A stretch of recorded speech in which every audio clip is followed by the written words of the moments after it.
Hi, ഇന്നൊരു സാധാ വ്ളോഗല്ല, കുറച്ചും കൂടി സ്പെസിഫൈഡ് ആയിട്ടുള്ളൊരു വ്ളോഗാണ്. ഇതെങ്ങനെ എല്ലാവർക്കും ഇഷ്ടപ്പെടും എന്നുള്ളത് എനിക്കത്ര ഉറപ്പില്ല. കാരണം ഇതൊരു ക്രാഫ്റ്റ് വ്ളോഗാണ്. ഞാൻ കുറച്ച് ദിവസങ്ങളായിട്ട് ആലോചിച്ചു കൊണ്ടിരിക്കുന്ന ഒരു കാര്യമാണ് എനിക്ക് സ്വന്തമായിട്ടൊരു ജേർണൽ ഉണ്ടാക്കണം എന്നുള്ളത്. അതും സാധാരണ ഒരു ജേർണലല്ല, ഒരു ജങ്ക് ജേർണൽ ഉണ്ടാക്കണം എന്നതാണ് എൻ്റെ ഒരു ആഗ്രഹം. ഈ ജങ്ക് ജേർണൽ എന്താണെന്നുള്ളത് ഞാൻ വഴിയെ പറയാം. ഇതെങ്ങനെ ഉണ്ടാക്കുന്നത് എന്നുള്ളത് നമുക്ക് കാണാം. മാത്രമല്ല, ഇത് ഉണ്ടാക്കാൻ വളരെ സിമ്പിളാണ്, ആർക്കും ഉണ്ടാക്കാൻ പറ്റുന്നതാണ്. ഇതിനാദ്യം വേണ്ടത് ഇതുപോലത്തെ ഒരു കാർഡ്ബോർഡ് പീസാണ്. ഇതാണ് ജേർണലിൻ്റെ കവർ പേജ് ആയിട്ട് വരുന്നത്. അതായത് ചട്ടയായിട്ട് വരുന്നത് ഈ കാർഡ്ബോർഡ് പീസാണ്. അതിനെ കവർ ചെയ്യാൻ പൊതിയാൻ വേണ്ടിയിട്ടാണ് ഈ ഒരു തുണി ഞാൻ എടുത്തിട്ടുള്ളത്. ഇങ്ങനെ ക്ലോത്ത് മാത്രമല്ല, വേറെ ഏത് പേപ്പർ മെറ്റീരിയൽ വേണമെങ്കിലും നമുക്ക് ഉപയോഗിക്കാം. ഫോർ എക്സാമ്പിൾ ബ്രൗൺ പേപ്പേഴ്സ് എന്ന് പറയുമ്പോൾ നമ്മൾ ഫുഡൊക്കെ ഡെലിവറി ചെയ്യുമ്പോൾ കിട്ടുന്ന ആ ഒരു കവറുണ്ടല്ലോ, അത് തിരിച്ചിട്ടാലും മതി. ഇനി ഞാനിതെങ്ങനെയാണ് ഉണ്ടാക്കിയതെന്ന് കാണിക്കാം. ഫസ്റ്റ് കവറിങ് ഉപയോഗിക്കുന്ന മെറ്റീരിയൽ വെച്ചിട്ട് അതിൻ്റെ മേലെ ഈ ഒരു കാർഡ്ബോർഡ് പീസ് ഒട്ടിക്കണം. ഗമ്മ് എല്ലാ ഭാഗത്തോട്ടും എത്തുന്നുണ്ടോ എന്നുള്ളത് കറക്റ്റായിട്ട് ശ്രദ്ധിക്കണം. കാരണം ഇത് കുറച്ചും കൂടെ കാലം നമ്മൾ ഉപയോഗിക്കാനുള്ളതാണ്. ഈ ബുക്ക് ഉപയോഗിച്ച് തീരുന്നത് വരെ നമുക്ക് എടുക്കാനുള്ളതാണ്. അതുകൊണ്ട് എപ്പോഴും എടുക്കുമ്പോൾ അത് വേറിടാത്ത രീതിയിൽ വേണം അത് ഒട്ടിക്കാനൊക്കെ. ഞാനെടുത്ത ഈ കാർഡ്ബോർഡ് നന്നായിട്ട് പശ അബ്സോർബ് ചെയ്യുന്നുണ്ട്. ഇനി ഞാൻ ഈ ജങ്ക് ജേർണൽ എന്താന്ന് പറയാം. നമുക്ക് തോന്നുന്ന എന്ത് ഫീലിങ്സും ഒരു കണ്ടീഷൻ പോലും ഇല്ലാണ്ട് എങ്ങനെ വേണമെങ്കിലും എക്സ്പ്രസ് ചെയ്യാൻ പറ്റുന്ന ഒരു ബുക്കാണ് ജങ്ക് ജേർണൽ എന്ന് പറയുന്നത്. ചട്ടയെല്ലാം ഒട്ടിച്ച് നന്നായിട്ട് പ്രസ് ചെയ്ത് കൊടുക്കണം, എന്നെങ്കിൽ തന്നെ അത് ഒട്ടിപ്പിടിക്കുകയുള്ളൂ. എന്നിട്ട് ബാക്കിയുള്ള ഭാഗങ്ങൾ ട്രിം ചെയ്ത് കളയാം. മാക്സിമം ഒരു 1.5 ഇഞ്ച് ഗ്യാപ്പിട്ടാൽ അതായിരിക്കും നല്ലത്. അതിനുശേഷം ഈ 4 കോർണറും ഇങ്ങനെ കട്ട് ചെയ്ത് മാറ്റാം. ഇങ്ങനെ കട്ട് ചെയ്യുമ്പോൾ എപ്പോഴും ശ്രദ്ധിക്കേണ്ട ഒരു കാര്യമാണ്, ഈ കവർ പേജ് ചട്ട വെച്ചതിൻ്റെ ആ ഒരു 4 സൈഡിലും ഒരു ഇത്തിരി ഗ്യാപ്പ് തുണിയാണ് ഞാൻ എടുത്തിട്ടുള്ളത്. അതുകൊണ്ട് തുണിക്ക് വിട്ട് കൊടുക്കുകയാണ്. ഇവിടെ തുണി ഉപയോഗിച്ചതുകൊണ്ടാണ് ഞാൻ ആ ചെറിയ ഗ്യാപ്പ് ഇട്ടത്. പേപ്പർ ഉപയോഗിക്കുമ്പോൾ അതിൻ്റെ ആവശ്യമില്ല, കറക്റ്റായിട്ട് ട്രിം ചെയ്ത് കളഞ്ഞാൽ മതി. തുണിയാകുമ്പോൾ ചിലപ്പോൾ അത് ഉള്ളിലേക്ക് വലിഞ്ഞു പോകാൻ ചാൻസ് കൂടുതലാണ്. അങ്ങനത്തെ ഒരു 2-3 അബദ്ധങ്ങൾ എനിക്ക് പറ്റിയിട്ടുണ്ട്. അതുകൊണ്ടാണ്.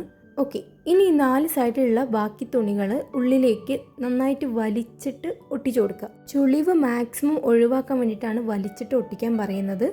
പേപ്പർ ഉപയോഗിക്കുന്ന പോലെ അത്ര പെർഫെക്ഷൻ തുണി ഉപയോഗിക്കുമ്പോൾ കിട്ടില്ല. പക്ഷേ ഏകദേശമൊക്കെ അതേ ഒരു പെർഫെക്ഷൻ കിട്ടാൻ വേണ്ടിയിട്ടാണ് വലിച്ചൊട്ടിക്കുന്നത്. പിന്നെ തുണി എടുക്കുമ്പോൾ എപ്പോഴും കോട്ടൻ്റെത് എടുക്കാൻ വേണ്ടി ശ്രമിക്കുക. കാരണം ഇങ്ങനെ ഗമ്മ ചെയ്ത് ഒട്ടിക്കുമ്പോൾ അത് ഒട്ടി നിൽക്കണമെന്നുണ്ടെങ്കിൽ കോട്ടൺ ആണ് എപ്പോഴും ബെസ്റ്റ്. പിന്നെ ഡിസൈനും കാര്യങ്ങളൊക്കെ അവനവൻ്റെ പ്രിഫറൻസ് അനുസരിച്ച് എടുക്കാവുന്നതാണ്. ഫ്ലോറൽ വേണമെങ്കിൽ അങ്ങനെ ആവാം. പിന്നെ എന്നെപ്പോലെ സോളിഡ് മാത്രം ഇഷ്ടമുള്ളവർക്ക് ഇങ്ങനെയും ചെയ്യാം. 4 സൈഡിലെയും തുണികൾ ഒട്ടിച്ച് കഴിഞ്ഞാൽ അതിൻ്റെ കോർണറും കൂടി ഒന്ന് പ്രസ് ചെയ്ത് കൊടുക്കണം. അങ്ങനെയാകുമ്പോൾ ഇത്തരത്തിലുള്ള ഒരു എക്സസ് വരും തുണിക്ക്, അത് നമുക്ക് കട്ട് ചെയ്ത് മാറ്റാം.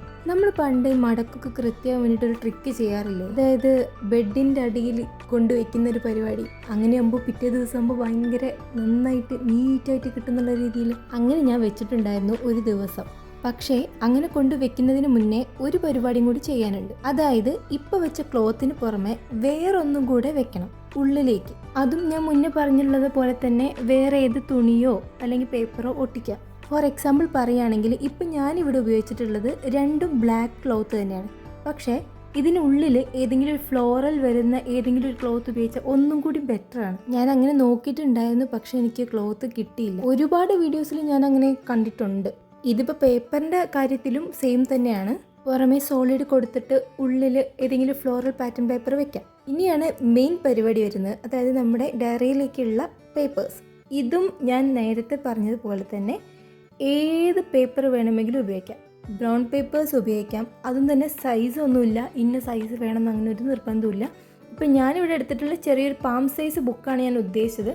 അത് തന്നെയാണ് കിട്ടിയിട്ടുള്ളത്. അപ്പോൾ ഈ പാം സൈസിൽ വരുന്ന ആ ഒരു പേജ് ആയിരിക്കും മാക്സിമം വരേണ്ട വലിപ്പം എന്ന് പറയുന്നത്.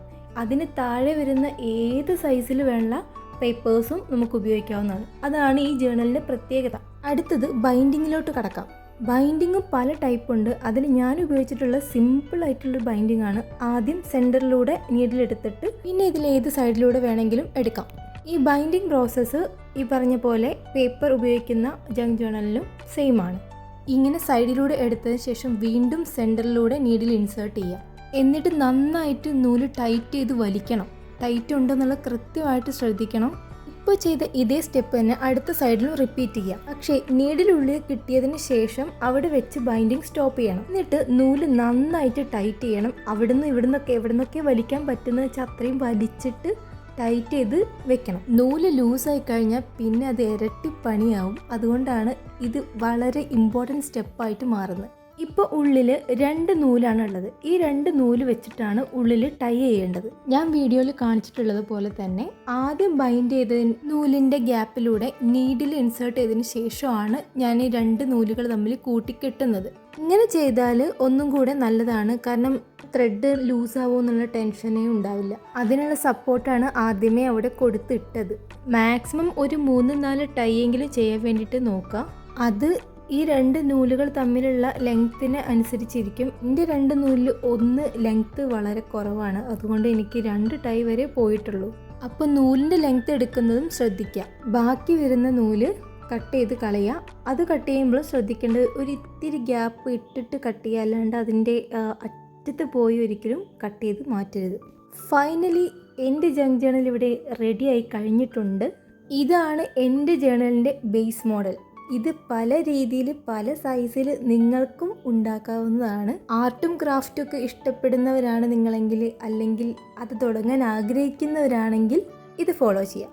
ഇത് ഫോളോ ചെയ്യാന്ന് വെച്ചാൽ ഈ ഒരു ഐഡിയ ബേസ് ആയിട്ട് എടുത്തുകൊണ്ട് നിങ്ങൾക്ക് നിങ്ങളുടേതായിട്ടുള്ള ക്രിയേറ്റിവിറ്റി നല്ല അടിപൊളിയായിട്ടുള്ള ജേർണൽസൊക്കെ ഉണ്ടാക്കാം. അപ്പോൾ ഇനി അടുത്ത വീഡിയോയിൽ കാണാം. See you, by.